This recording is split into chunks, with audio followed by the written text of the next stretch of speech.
Не, скъпа, разбира се, че не гледам. Предпочитам само с тебе. Спокойно.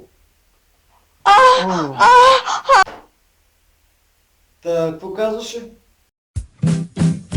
There was an old farmer who lived on a rock. He sat in the meadow just shaking. Не, глупости! Как ще си помислиш такива неща? Чакай.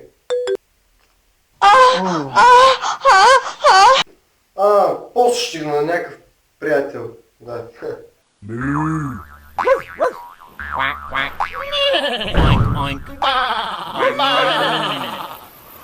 Предполагам, че това е най-тъпия клип, който сте гледали до сега.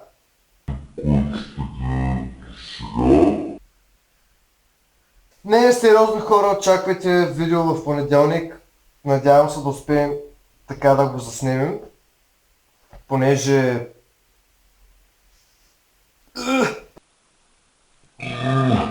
Едно момиче трябва да дойде и...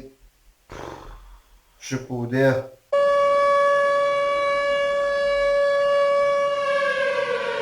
Yo motherfucker, like a motherfucker. Тъпо ми е! Тъпо ми е!